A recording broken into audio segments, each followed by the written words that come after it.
期嘅頻道。咁而家咧就係喺愛琴海呢邊同大家拍攝一套大平層單位。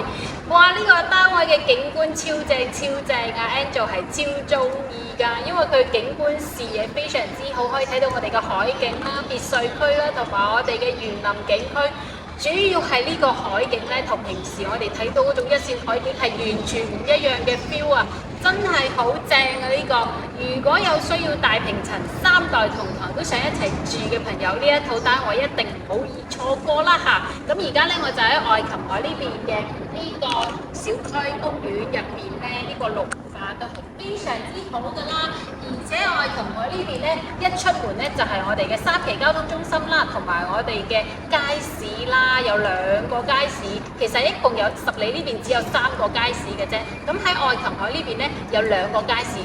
已經離得你係好近㗎啦嚇！一出門行出去幾分鐘就係我哋一個海鮮街市啦。咁再行遠翻少少就係我哋個亞婆角街市啦。咁出到嚟呢邊呢，就係我哋一條龍嘅食街啦、海鮮街啦、飲茶食飯㗎啦，同埋呢我哋最大嘅萬田超市呢，就喺我哋愛琴海嘅一出屋苑就係㗎啦。咁樣呢，3期交通中心亦都係我哋一出屋苑就係啦。平時如果我哋喺香港啊翻落嚟啊，真係一落車一入屋苑上嚟，我哋嘅單位就係啦，非常之方便㗎，正中喺我哋嘅商業街中間啦嚇。如果有中意呢套單位，需要大平層又對海景有興趣嘅朋友，呢一套單位可以跟住我嘅鏡頭去睇片。OK， 咁我哋依家嚟到呢套單位啦嚇，咁 Angel 再講翻呢套單位嘅詳細情形先。咁呢套單位咧係大平層，可以啱晒3代同堂居住嘅大平層，大4房，146個方啦。而家只需要68萬8，最緊要係佢個景超級靚，視野非常之好啦，可以睇到我哋嘅無敵海景啦，同埋我哋樓下嘅游泳池，同埋我哋嘅別墅區景，同埋我哋成個屋苑嘅花園，真係非常之好嘅一個視野啦嚇，好正嘅一套大平層啊！嗱，我哋而家咧一出電梯出嚟咧，就可以入嚟我哋呢個單位啦，係2梯2戶嘅。呢邊咧仲有我哋一個空間啦，呢個空間其實可以擺翻我哋啲單車啊，或者係平時啲BB 車啊，咁樣都可以噶嚇。呢邊咧呢個空間我哋其實都可以利用起身嘅。OK， 入嚟呢個單位之後咧，就可以見到啦，呢道門咧都係非常之新淨啦，成個鎖都冇換㗎，都仲係我哋嘅機械鎖。咁到時咧就建議換翻我哋嘅密碼鎖啦，咁樣就會比較方便啲啦。道門嘅話咧，因為得一道門啊嘛，我都建議到時成道門咧都可以換翻我哋嘅房門啦，咁樣成間屋睇起身咧就更加正、更加靚仔啦。哇，好大平層嘅一個大橫廳啊！呢度可以聽得到我可能講嘢都會有回音，非常之大嘅一個橫廳啦嚇。咁咧，我哋一入嚟呢邊咧，我哋係咪喺呢度咧？其實可以整翻我哋一個飯台嘅。咁呢個單位咧可以住幾多人啊？4間房，起碼可以住4個人啦。咁如果3代同堂住嘅話咧，都係非常之足夠噶。咁我哋呢度可以擺個大餐台，擺個6人位或者8人位嘅大餐台，都係非常之好嘅團聚啊嘛。咁呢邊咧一入嚟咧，先睇一睇我哋呢個超級正嘅景觀先。好正嘅一個海景視野啊，可以睇到我哋嘅園林景觀啦、海景啦，仲有我哋嘅泳池嘅。仲帶有別墅區添，係咪好正咧？呢個視野咁到時咧呢邊咧可以放翻一個100寸嘅大 mon 電視機，先至可以襯得起我哋呢個單位。咁喺呢邊咧就可以擺翻一張我哋嘅大梳化啦，擺個6人梳化啊、8人梳化都夠晒嘅呢個位下。哇，正啊！呢個大平層，而且咧呢邊咧仲有我哋嘅大露台，哇，弧形嘅大露台啊！咁喺愛琴海呢邊，其實樓下就係我哋嘅商業街啦，非常之熱鬧噶啦嚇。呢邊咧就可以睇到我哋嘅商業配套啦。咁呢邊咧就可以睇我哋一個重點就係海景啦，視野非常之好啦。呢個大露台真係好正啊！呢個露台。OK， 咁我哋依家先睇一睇我哋大廳呢邊呢間房先。呢間房其實咧，我覺得咧係可以俾老人家住嘅。即係爺爺嫲嫲啊，咁樣佢哋可以喺呢邊住啦，係咪？哇！視野又係非常之好。到時咧，我哋呢邊咧可以擺翻一張1.5米嘅床，之後擺翻一個到頂嘅衣櫃啦嚇。咁樣嘅話咧，空間都係非常之足嘅，可以做個衣櫃，嗰邊做張床咁樣。咁如果老人家嘅話咧，平時中意睇書，呢邊咧仲可以放翻我哋一張書台都係可以嘅。呢邊都帶有我哋一個隔離嘅冷氣嘅。OK， 咁呢邊其實咧仲有一個重點就係咧，呢邊呢個陽台咧都帶有我哋一個生活陽台㗎啦。呢個係廚房，唔好意思講錯咗，廚房嚇。廚房咧，業主買過嚟之後，其實就係冇點住噶啦。嗱，你睇佢冇生活痕跡，但係咧就係比較污糟啫。上面呢度有我哋嘅儲物空間啦。咁到時其實建議呢邊咧係擺翻我哋一個雪櫃。咁多人住嘅話咧，肯定要擺個大雪櫃會比較啱噶啦。擺完個大雪櫃之後咧，呢邊啲儲物空間其實都係足夠嘅。下面呢度咧就擺翻我哋嘅洗碗機或者消毒櫃啦嚇。呢邊都有我哋嘅儲物空間嘅。之後咧，皇冠嘅一個爐頭啦，同埋我哋抽油煙機，睇得出係真係冇住過啦。嗱，油煙一啲都冇噶，不過就需要到時我哋咧揾人清潔一番就可以入住啦。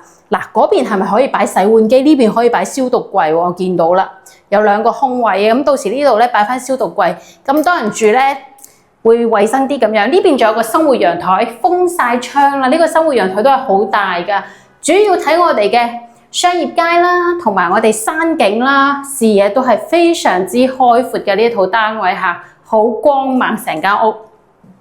OK， 咁跟住落嚟咧，就到我哋第2間房啦。第2間房咧，如果屋企咧冇咁多人住嘅話，嗱，呢度又可以開翻我哋嘅明窗。咁呢間房其實可以留翻俾我哋工人住啦，或者係小朋友住都可以嘅。呢度咧佢係擺咗一張1.2米嘅床，但其實咧擺一張1.5米嘅床都係足夠嘅嚇。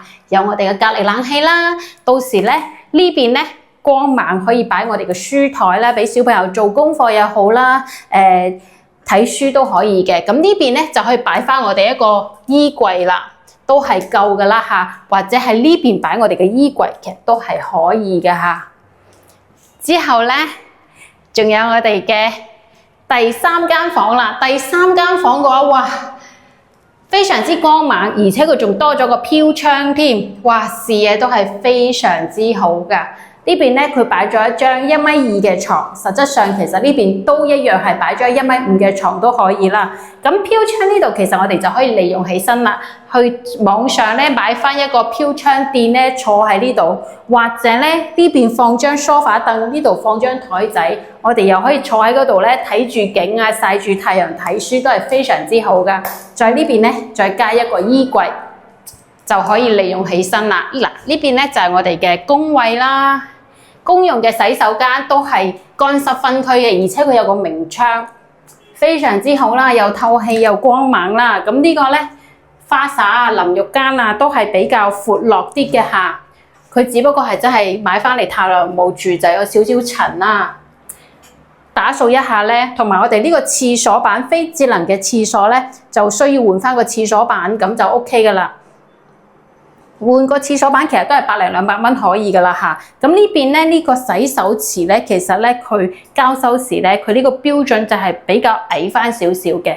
如果咧到時我哋屋企人啊比較高嘅話咧，因為唔會話個好似 Angel 咁噶嘛，就可以成個托翻起身，做翻個重新做過個洗手台，墊高佢又得啦，或者你重新整個都可以嘅。因為四人房。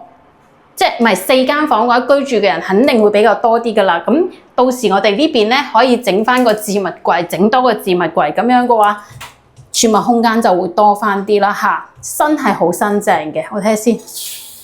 因為佢哋好耐冇住噶，所以水嘅話咧，依家咧水壓都唔算好夠，佢係關咗水嘅。OK， 重點嚟啦，呢個就係我哋嘅主人房。主人房係帶咗一個子母間嘅，而且個景咧同我哋嘅陽台景係一模一樣，視野都係非常之開闊啦嚇。咁呢個主人房嘅話咧，首先呢邊其實我哋可以擺張1.8米嘅床，之後呢邊咧可以整翻個投影。哇！一邊睇住海景，吹住海風，睇住投影，其實都係一件好浪漫嘅事。咁呢邊咧就可以整一個大嘅 L 字形嘅衣櫃喺度啦嚇。咁樣嘅話咧就足夠放我哋啲衣物啦嚇。其實如果有需要咧，我哋多人住嘅話，喺呢邊咧再做翻我哋嘅化妝台都可以嘅。呢邊咧就係我哋嘅子母間，到時咧要放我哋嘅嬰兒，做我哋嬰兒房又得啦，做我哋嘅衣帽間都得嘅，非常之大嘅一個空間嚇。咁主人房呢邊仲有個套間嘅。呢個套間嘅話咧，都係乾濕分離，而且都係有我哋嘅明窗。呢個明窗嘅話咧，係通我哋嘅陽台嘅，所以都唔緊要啦嚇。通我哋嘅陽台最緊要，我哋係通風效果同埋比較明亮啲，空間都係非常大。呢個四房嘅話咧，無論洗手間、房間，佢嘅空間都係非常之好嘅，同埋我哋一個非智能嘅馬桶啦嚇，改翻我哋嘅智能馬桶又得，或者齋換個廁所蓋都可以㗎嚇。呢邊。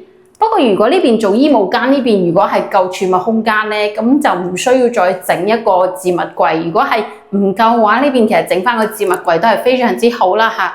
洗手台啦、化妝鏡啦，仲有呢個儲物空間都係非常之足夠噶。哇！呢套大四房，目前咧就介紹到差唔多啦嚇，因為 Angel 都係第一次睇愛琴海呢邊嘅大戶型。真係好正啊！呢個海景，我覺得咧，如果佢呢一套咧裝修嘅話咧，豪裝完之後真係會非常之靚㗎。咁我哋留意到啦，因為業主咧買落嚟咧一直未住啦，又冇搬過入嚟，又冇裝修啦。咁其實佢天花四角咧，牆身其實還可以㗎，但係就係個雙眼皮度咧有啲甩皮啦。係咯，呢個甩皮嘅話簡單修復其實都係冇問題嘅，但係我建議如果買咗呢種大平層嘅朋友，肯定會花啲時間、花啲心機去裝修嘅，唔好話豪裝啦。咁平時精裝嘅話，肯定都會要㗎。咁靚嘅單位你唔會嘥咗佢㗎嘛，係咪？咁你收翻嚟之後裝修咧，一定會好靚仔，而且呢個景真係超正。我覺得呢個景咧，唔係所有單位都有，比較少啦。我拍過咁多個單位，呢個係我目前嚟拍到景最靚嘅第二套，可能我拍得都仲係少啦，都唔算話好多嚇。OK， 咁呢個單位咧 ，Angel 就總結下呢邊嘅缺點同埋優點啦。首先先係缺點先，缺點就係因為咧呢個係全新吉屋嚟嘅。業主係未住過，亦都冇裝修嘅。咁我哋到時收翻樓咧，係需要我哋自己買翻啲家私電器啊，同埋我哋自己去裝修嘅。呢個都唔算係優點啦，都歸類為缺點。但係其實其他我諗唔到，係咯，牆身啦、天花板度啦，呢個咧雙眼皮要我哋自己修復翻嘅。咁到時如果你收翻嚟裝修，呢啲都係小問題嚟嘅，因為呢啲係簡單修復又得噶啦。我會建議咁靚嘅單位，其實到時係咪應該由翻成屋歸組嚟到頂嗰隻咧？咁樣真係好靚好靚。OK， 咁我再總結一下呢邊嘅優點啦嚇。優點嘅話就係景啦，呢個景真係超正啊，視野非常之好啦嚇。咁第二個就係佢68.8呢個價錢嚟買呢個大四房，而且仲係兩梯兩戶喺愛晴海呢邊咧，呢個價錢咧其實係屬於比較實惠嘅嚇，68.8你就可以攞到一個146個方嘅四房，3代同堂都係一齊住，非常之好啦，係咪？你即使過嚟呢邊度假啊，或者同啲仔女啊、老人家啊間中翻嚟咧，假期咁樣翻嚟呢邊，都係非常之舒服噶。樓下咧就係我哋一個好成熟嘅商業街啦，買菜啊、食飯啊都係非常之一落樓就係啦，非常之方便嘅。同埋咧，我哋平時如果喺香港翻嚟嘅朋友咧，樓下就我哋嘅3期交通中心啦，真係一落車上樓就係我哋呢一度，非常之方便啦。愛晴海嘅話又係一落樓嘅話，你夜晚咧如果出街啊、行街睇戲食飯，非常之方便，真係一落街就係啦。平時嗰啲可能我仲會同你講話行幾分鐘啊，平時啲屋苑，但係呢一個屋苑咧行落樓就係啦。咁呢個就係喺愛晴海呢邊居住大平層嘅一個優勢啦嚇。OK， 如果有中意睇啱呢套單位嘅朋友咧，可以隨時聯繫 Angel 過去接你過嚟呢邊睇樓㗎，可以加我微信啦，或者直接打電話俾我都得。咁 Angel 咧，本人係會親自去到各大口岸接你過嚟呢邊睇樓嘅。咁睇樓期間都唔會收取你任何一分錢費用啦。即使你話你過嚟呢邊睇下樓，唔一定會買㗎。咁我會唔會話你話，或者會唔會同你收取咩睇樓費或者車費？其實係唔會㗎。你只需要提前約我，話俾我聽你哋幾多個人啦，喺邊個口岸啦，想睇邊個單位啦，咁 Angel 咧都會提前到達接你哋過嚟睇樓嘅。或者咧，除咗呢種大平層之外，你想要其他房都可以同我講，你只需要話俾我聽你嘅預算啦，同埋咧你想要幾大嘅房，咁我都可以提前幫你匹配翻啱你嘅房源，帶你過嚟呢邊睇㗎嚇。OK， 咁呢一個單位介紹到差唔多啦。未點訂閱嘅朋友，麻煩你喐喐你嘅發財手指，幫 Angel 訂翻個訂閱。你哋嘅支持係我堅持拍攝道路上最大嘅動力。多謝晒，拜拜。